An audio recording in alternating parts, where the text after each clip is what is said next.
What's up, good people? It is Friday, which means it is time for Lunchbox Lessons. And today we're going to talk about them Karens. Karen. What is up with Karen? What in the Karen is going on? So I'm super excited. We are going to be joined today by Dr.Juliana, who is a PhD in teaching, counseling, psychology. I'm so excited for her to be here today. She lives in Kentucky. She's also a sexologist. And, usually our conversations are about, sex, love, relationship, working with individuals who have experienced trauma. But I was like, what's going on with the Karens?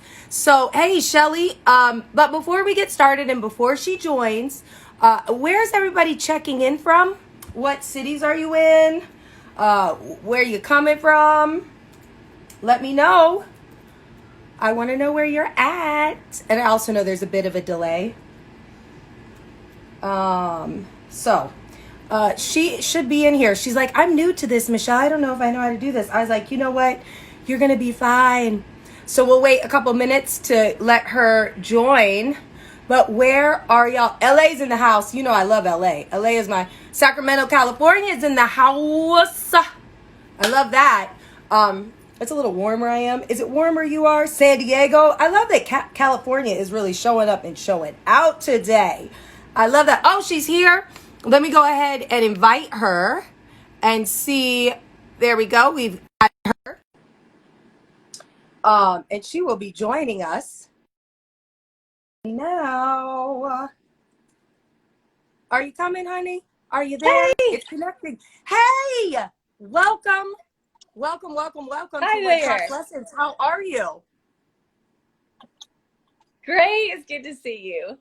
It's good to see you too. So, hey, Jana, I see you. Can you tell us a little bit about who you are, what you do, and how you got into the work before we jump into the nitty gritty?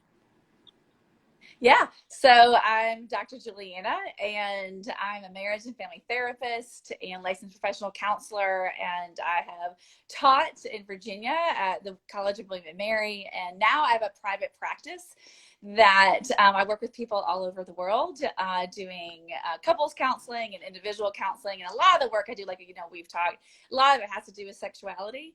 Because I think everything kind of begins and ends with that topic. But I also hit kind of every topic you can think of too in working with people as they're trying to make their lives better. Right. And the today's topic is what the Karen. Because Yeah. Karens are out here short circuiting. It's like Yeah. they're acting like gremlins and we fed them after midnight. I'm not sure what's going on, but to take it back to this idea of sexuality, as I was preparing for this and I was thinking about how we have seen in the media, I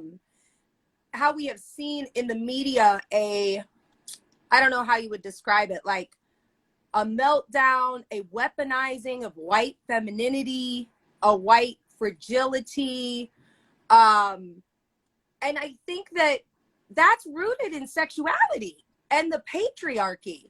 Can you kind of tell us how the patriarchy kind of implicates how we behave in, like, and not just in relationships, but also out of relationships in context to white communities? Yeah, I mean, when we were talking earlier about like the Karens of the world and like what the hell is like why is this happening? Why are they acting this way? How do we interact with them? How do we inform them? Can we inform them? And as we talk, it's so much of this is rooted in a system that was purposefully put into place to make one race have a difference than the others as a superior, or the belief that there's a superiority for it, and people buy into it. Some of it people buy into it actively, and other people are conditioned into it. And we were talking about white fragility, that there's this like underlying defensiveness of this can't be me. And I think you see that. I mean, some Karens are just actively being hateful, and their entitlement is ruling everything, that they have been in this either bubble or been in this place of defensiveness that they've gotten away for a long time, having this attitude and being in relationships that's promoted, and at the least looked the other way. And I think other times it's so pervasive that you don't even realize it's happening, and that people don't know what to do about it and say about it. And then all of a sudden we have this system that is now being highlighted, and you're finding people, Karens of the world, a lot of white people who are like, wait a second, this isn't me.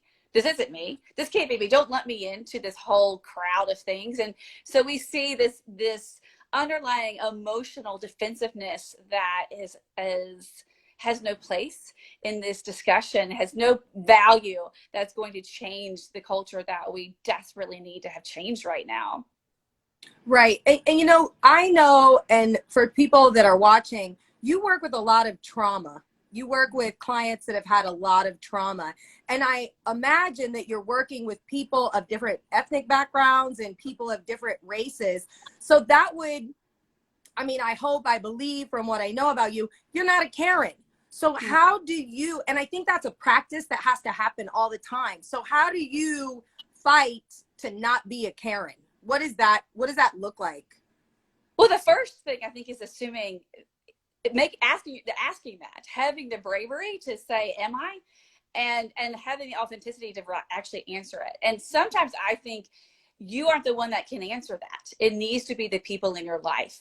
And you need to look around. Who are you surrounding yourself with? Are you surrounding yourself with people who aren't going to stretch you, who aren't going to question you, who that the rules of your relationship are is to say yes to you and then think other things behind your back, or to never question you? Are you somebody who can be called out?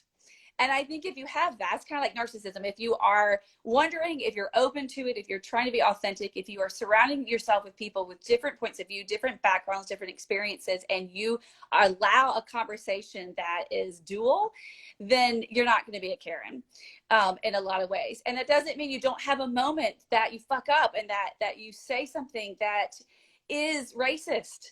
But not being a Karen is somebody who can say, shit, I didn't know. I want to know, please. And that you don't make it be about your emotional response, and you don't turn the moment or the fuck up into being something that you have to be taken care of about.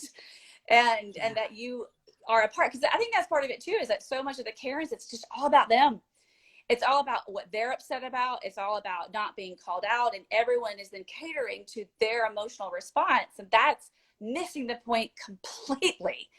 And so I think that's the first thing, is like, ask the questions, look around you and see, do you have diversity in every sense around you, in your personal life, in your work life, in your private life?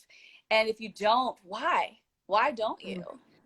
And yeah. I think another question that I think too about not being a Karen is asking the question too, like, where is my grief in this? And is this something that I think is not affecting me and that isn't a part of my life? Or am I sitting there thinking collectively there is something tragic happening that has been going on for hundreds of years? And where is my rage? Where is my place in this? Where can I make it better? Where do I need to know on my own front? And where do I add to the action of change in this? Yeah, you know, most recently, and a part of the reason I wanted to have this is you just said, like, you need to have diversity in all of your spaces in life, and you need to ask yourself, you can't call yourself not a Karen if you have a Black partner and you are out there saying vicious things or weaponizing your whiteness and then screaming, I have a Black husband, which was a clip that went viral. Because a woman had cut someone off, and there was this whole video, and she just, when I say short circuited, it was like the Terminator. You know what I'm saying? When they lose their heads and they're and I think that she then kind of proclaimed, I'm not a racist. I have a Black husband. Now let's talk about that. I've also seen some people who have been out marching with Black dildos talking about I only sleep with black men, and they're like at these rallies and these marches. And I sometimes wonder, do they not see the racism in the hypersexualization and the kind of sexual prowess? And can there be racism within racial sexual fetishism? And what does that look like? And how do we educate? There's one thing to have a preference, but then there's a whole other thing to kind of fetishize about this. What do you say to that? You know, I'm not sure that there are many interactions or many atmospheres that there isn't racism somewhere in it. Right. And I do think that there is such a fetishism in racism and sexuality, that intersection. And you know, we're not supposed to talk about sex. We're not supposed to talk about race. We're not supposed to talk about money or politics. And that's exactly where we need to be talking and shining the light and asking the questions of ourselves and other people, and checking in with it all, and sitting with it. And again, like when you're talking about that woman that yelled, I mean, it was just like, it's the quintessential making it be about you. And you know, and I saw when everything was coming to more of a head in this past month, a lot of white people searching to be able to prove themselves, to prove I have this black friend, or I'm married to this black person, or I have black children. I can't be racist. Right. That's not true. That's not true. And I think it's impossible because of the system that we have set up. It's everywhere. And until we can dismantle it individually and collectively, then I'm not sure we can have something that we can have a conversation and an interaction that doesn't involve it. And if you don't think it does, then you're a part of the problem too. Right. And you know, for me, and I've talked about this, being biracial makes times like these even more difficult, because I think, you know, I'm from Indiana. I come from a long line of people from Indiana, and a lot of people don't realize how racist Indiana is. So growing up, the friends that I had that were Caucasian were like, Michelle, you're not one of them. And it was really trying to kind of identify where I sat in this space. And it seemed as though when I would stand up for myself, when I would speak on behalf and wouldn't let somebody take something from me, then it was, why are you acting this way? You are not one of them. Again, trying to force me back into retreating into this idea of white fragility and white feminine fragility. And so it was weaponized against me. And so when we're thinking about our relationships and how we're getting into them, what might you say to people that might be dating somebody or married to somebody or have children that are of a different, like that are biracial? You know, in your work, have you worked in this space and helping people navigate this? And what kind of advice do you give to them? Mm-hmm. I mean, it begins with ask the questions, ask what you don't know, ask ask what experiences that your partner has had that comes up, that has been traumatic, that there are places of healing. And then also stop asking and start learning. Don't expect your partner to do all the work and to stay there with it for you. You know, in a lot of contexts that, and I love the work going around of Robin DiAngelo about white fragility, and she talks about how so much of the conversations like that, white people do the intellectual work, and Black people and people of color are doing the emotional work. And so when I'm working with couples that have different races involved in their relationship, I am asking both to come to the table equally in vulnerability, and to remain curious about what you don't know about each other's experience in the world, and not to make any assumptions about what you know about a race, about what it's like to be in an interracial couple, and to not be afraid to have those discussions and to have those differences.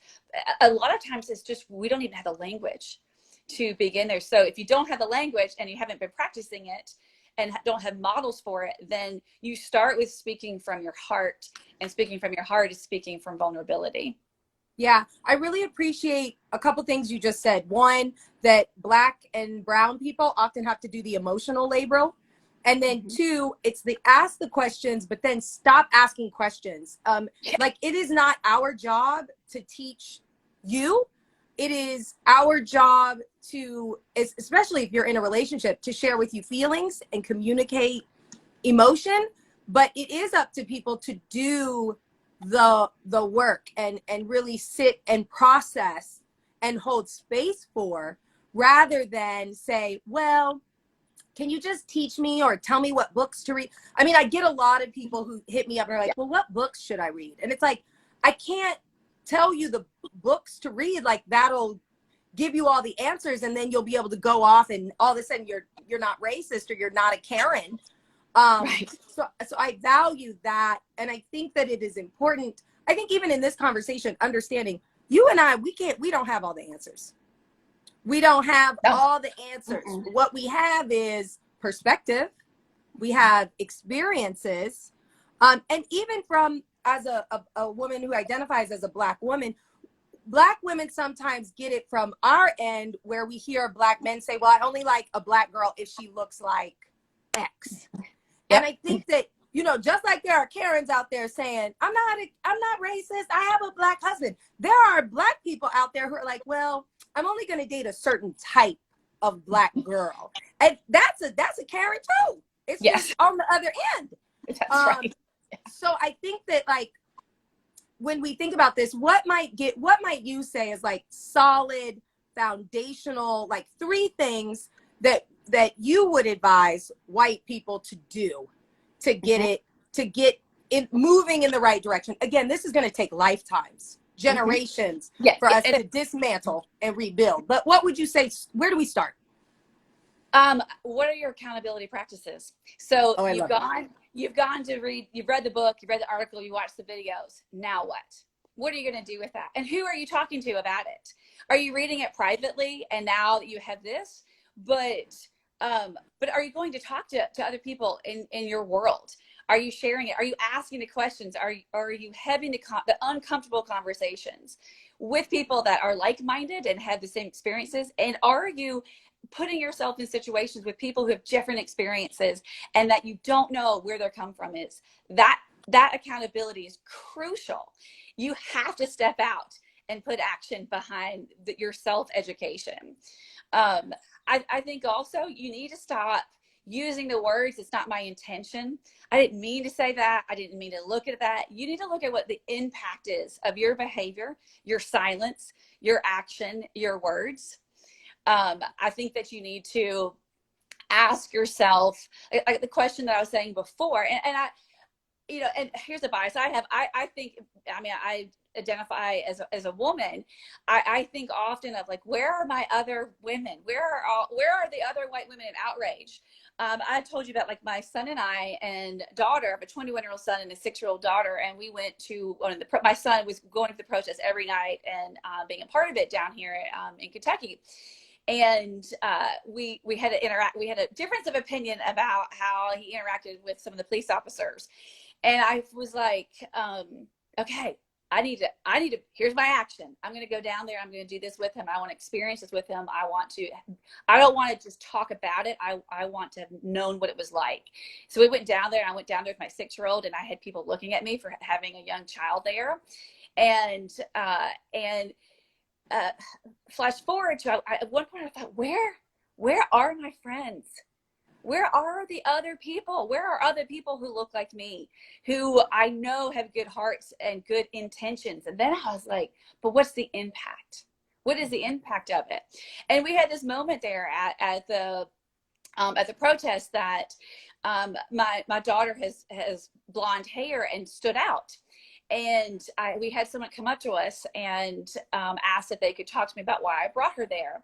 At first, I didn't realize that she was a reporter, and then the other people came behind her with the stuff. And I regret continuing the conversation. I wish I hadn't. But I answered why I was there with my daughter, and she said, "Is that your son over there taking photographs? He's a photographer and a film student." And so she went over there and quickly turned around. And I asked my son later, he said, Mom, I do not want to be a part of this. This is not about me. I am here as support, and the leaders of this protest are not being interviewed. And why is that happening? Why is the white family here being interviewed for this? And I thought that was just absolutely so powerful. And again, I feel like I messed up there, and I need to be accountable to that. I'm proud that my son knew that, and that generation is getting it better. But I'm also proud that we went, and that I wanted to call all the other people that found it uncomfortable and say, join me in this tomorrow night. Why aren't you here? What is the uncomfortable part of this for all of us? And I told you too, like, I so wanted to be there with you. I was doing all of your Instagram stories with you. Because you are an ally that stands in solidarity. And I would like to tell you, regardless of if you think you did it wrong, I would go as far as to say you did not do it wrong, because you taught a 6-year-old what tomorrow should look like. So, and this makes me emotional, because I think about when I was 6, and you talk about where are these parents, where there were no parents for me. And someone asked in the chat if people look at me as non-Black. And sometimes, yes, I do get that. I get people who say, well, you know, you're not my kind of Black, or you don't look Black, or your hair isn't Black enough. And so to see a mom, and when I was younger, the white parents would not differentiate me from their white children until somebody got in trouble. So I think that teaching a 6-year-old, it's from the mouth of babes that we will find change. And to see that you made a commitment to taking your daughter to show her, like, this is what our family is about. So, you know, when you're asking, where are the other white women? Where are the women who look like me? Honey, you're raising one. We have to not be stuck, because some people are stuck in their old ways. But it's up to mothers like you to be the change and to instill that change. My mom and I had a conversation this morning, and she's like, and I was asking her some of this. She was like, it's in the microaggressions. It's in the clutching your daughter's hand a little bit tighter when you walk next to a Black person, or choosing to not get on an elevator with a Black family. But again, parents like you can really dismantle and work to dismantle this through your children. And it sounds like you've done a great job with your son, and you're putting your daughter on a path to be to not be a Karen. You are not raising a Karen. And I think that we have to remember that racism we're not born with racism, it is taught. So you have to unteach your children anti-Blackness. You have to teach your children not to be a Karen, not to be a Brad, Chad, Todd, where they close off opportunities to people of color. And you're doing that. So even in the mistakes, you're making great strides. And I will speak for the people I'm seeing making some comments, you know, saying, good job, Mom. You know, we applaud you. We need more of you. And we need people like you to continue to ask your friends, and continue to ask, you know, your colleagues, like, where are you at? How do we do this? How do we empower our little kids? I saw a really beautiful clip that was on the internet of like a small group of white children. It looked like they were in the suburbs. They created their own Black Lives Matter march, and it was a bunch of like under 7 or 8. Yes. And they had their signs, and they were and they were yelling Black Lives Matter. I said, and that is how we create change, because we have to kind of accept that there are some who are really reluctant to change. And so we thank you. We encourage you to keep going. We are looking to you to help us weed out the Karens, and we look to you to educate or uneducate the Karens. So, you know, I always say, while some are being a Karen, be a Jane Fonda. To me, you are a Jane Fonda of 2020. And I really appreciate that. I want to be respectful of your time. So tell us. I wanted to say one thing too, though. Shoot, like, I think the other part of it too is being able, like, and you know, I love you, and I so appreciate all those words, but I also think, like, one is I don't think a white person can ever call themselves an ally.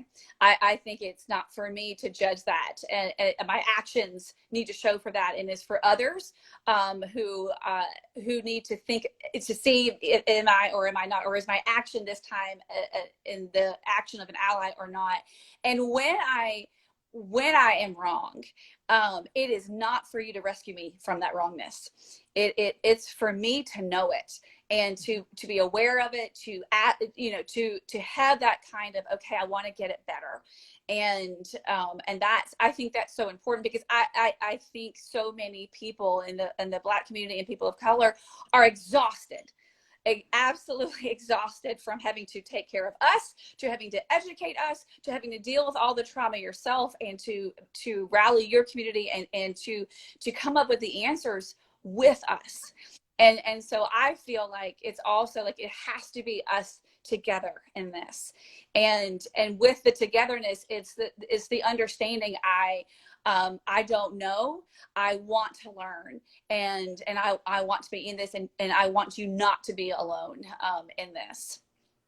And I don't feel alone. Ever since we started chatting, this has always been really a space where we can challenge each other on the Karens, on anti-Blackness in sex positive spaces. Because let's be real, there is a lot of racism in sex positivity when we look at sex education, when we look at access to care for like sexual health, like sex therapists, mental health in general. Like, we know that there's anti-Blackness in that because we don't have enough clinicians. And then when you go to an even smaller category of sex therapy, it's even less. So you have a program that you do, and I want you to kind of tell everybody about that program of really finding and kind of excavating your own sexuality and understanding that more deeply, and where people can find you. Oh, great. Thank you. Yeah. So one of my favorite courses that I teach is called Revealed, Writing Your Sexual Story. And what I love about it is that it's all about diving deep into your authenticity, and looking that when you realize who you are as a sexual being holistically, that you're really learning the story of you.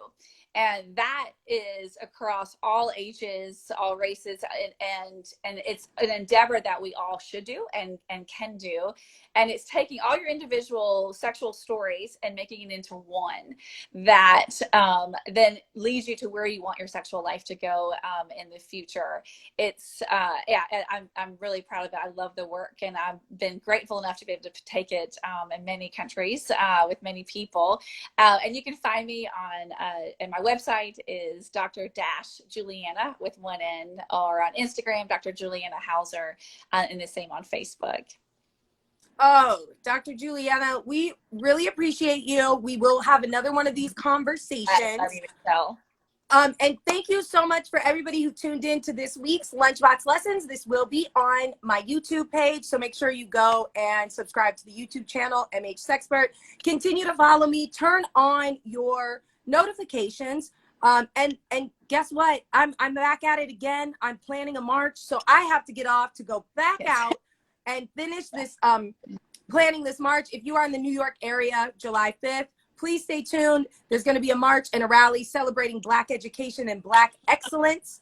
So I love all of you. Until next time, I'm your favorite unapologetic Michelle Hope, signing off. Bye, everybody.